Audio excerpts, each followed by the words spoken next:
नमस्कार, मैं जगबीर सिंह चिकारा। आज कक्षा 9th, विषय सामाजिक विज्ञान, पाठ नंबर 2, यूरोप में समाजवाद व रूसी क्रांति। ये हमारा सेकंड चैप्टर है। इसमें हम फर्स्ट पर्सन चैप्टर का है, जिसके विषय में कुछ अध्ययन करेंगे कि 1905 से पहले रूस में 2 क्रांतियां हुई, एक 1905 की, एक 1917 की। आज हम रूसी जनता के प्रथम प्रयास के बारे में पढ़ेंगे। 1905 से पहले रूस के आर्थिक, सामाजिक और राजनीतिक हालात क्या थे, परिस्थितियां कैसी थी। देखिए, आपसे भी पढ़े लिखे हैं, आपको ज्ञान है, समझदार हैं। आपको इतना पता जरूर होना चाहिए कि इतिहास में जब भी क्रांति हुई है, गदर हुआ है, बगावत हुई है, वो क्यों हुई। उसके पीछे जनता का बहुत बड़ा हाथ होता है और राजा उसके लिए जिम्मेदार होता है। उसमें मुख्य कारण क्या होता है? जब जनता करों के बोझ के नीचे डूब जाती है, जनता भूखी मरने पर विवश हो जाती है, उसे मजबूर कर दिया जाता है या उसको तंग कर दिया जाता है, तो अंत में जनता अपने शासक के खिलाफ बगावत करने का विचार कर लेती है। तो ऐसी बगावत 1905 में रूस में भी हुई थी, उसके विषय में पढ़ेंगे। देखिए, सामाजिक हालात।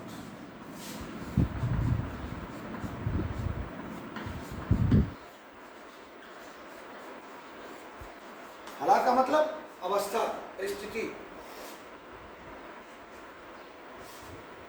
आपको पता है कि रूस में जो किसान था, कृषक वर्ग था, उसकी दशा जो थी, हालात जो थे, बहुत दयनीय थे, मतलब खराब थे। 1861 ईस्वी में रूस में कृषि दासता का अंत कर दिया गया, किंतु इसमें किसानों की दशा में किसी तरह का कोई भी सुधार नहीं किया गया। पहली बात, इतिहासकार कहता है कि 1861 के अंदर जो कृषक दासता थी,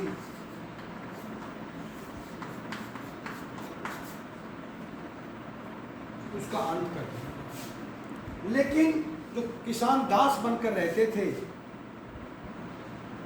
गुलाम बनकर रहते थे, उसका अंत भी हो गया। लेकिन अंत होने के बावजूद भी, उनको गुलामी से मुक्ति देने के बाद भी, उनके अंदर हालात ज्यों के त्यों बने हुए थे, कोई सुधार उनका नहीं था। दूसरी बात, उनके पास जो खेत थे, जोत का मतलब खेत बहुत छोटे थे, बिखरे हुए थे, छोटे भी थे, बिखरे हुए थे। और उन्हें विकसित कार्य करने के पास, मतलब अधिक फसल उगाने के लिए, दूसरी बात, उनके पास धन का अभाव था, क्योंकि खेत जो थे वो छोटे थे और वो भी अलग अलग बिखरे हुए थे। उसके कारण अगर खेत इकट्ठे होते, पैदावार बढ़ाते, कि ज़मीन को लेवल में लेते, उत्पादन होता, लेकिन नहीं, खेत बिखरे हुए थे, ज़मीन थोड़ी थोड़ी उनके पास दे रखी थी। और दूसरी बात, धन का अभाव था। रूस में भूमि के लिए किसानों से भारी मात्रा में कर भी उगाया जाता था और भूखमरी फैल गई थी रूस में। दूसरी बात, औद्योगिकरण बहुत देर से आरंभ हुआ, मतलब उद्योग धंधे बहुत देर से आए। और किंतु विदेशी पूंजी के उद्योगों में निवेश के कारण, मतलब विदेशियों ने पैसा लगा दिया था, जो विदेशी थे उनके उद्योग धंधे यहाँ थे, उनके निवेश के कारण या उद्योगों का काफ़ी तेजी से विकास हुआ और विदेशी निवेशकर्ताओं का उद्देश्य अधिक से अधिक धन कमाना था, लाभ कमाना था। एक तरफ तो किसानों के हालात थे, दूसरी तरफ जो धंधे आए वो बहुत बाद में आए, और बाद में भी आए तो बाहर के जो पूंजीपति थे, उद्योगपति थे, उन्होंने पैसा लगाया था। और यहाँ अधिक से अधिक उनका उद्देश्य क्या था कि रूस से अधिक इन उद्योग धंधों से पैसा इकट्ठा किया जाए, धन कमाया जाए। रूसी पूंजीपति अपनी अपर्याप्त पूंजी के अभाव में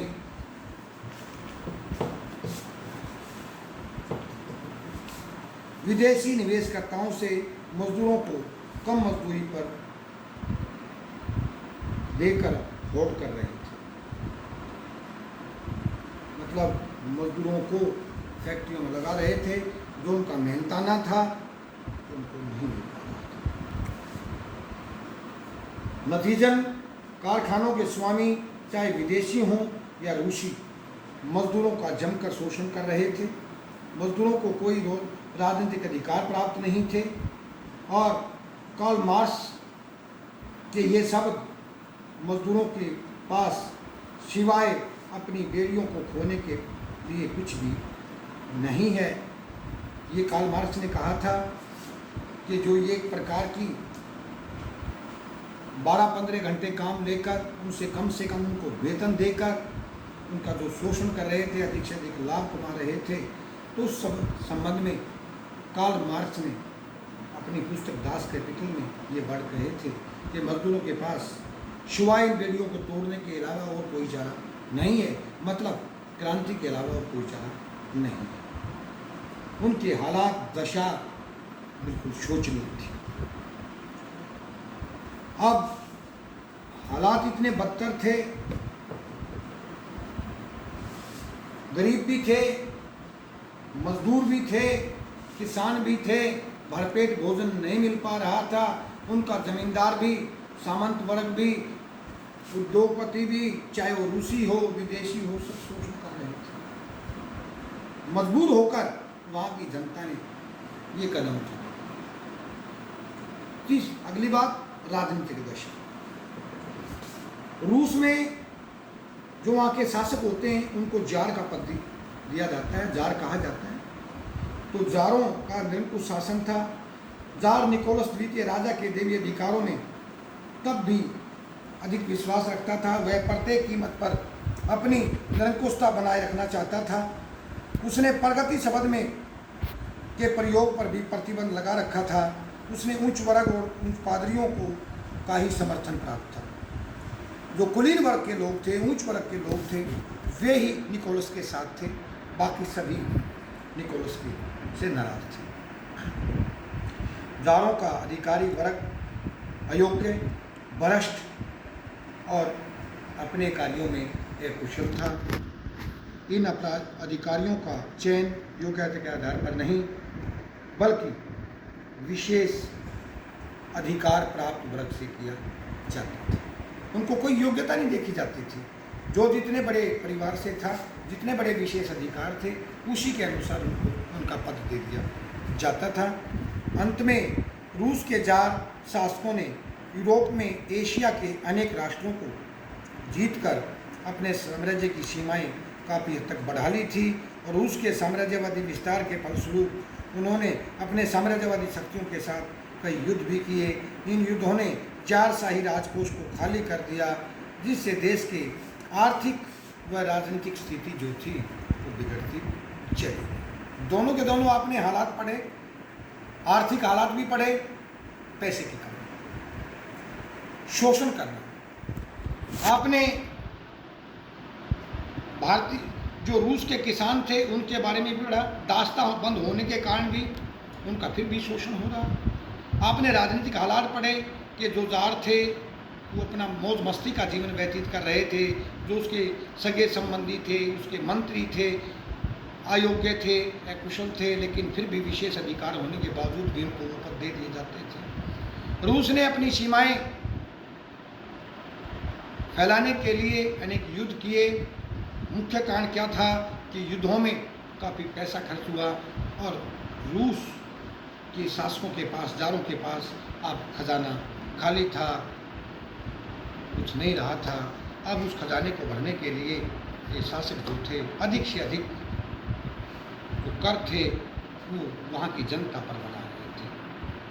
वहाँ की 85% जनता जो थी वो देहात में रहती थी, खेती करती थी। 31% महिलाएं जो थी वो श्रमिक थी।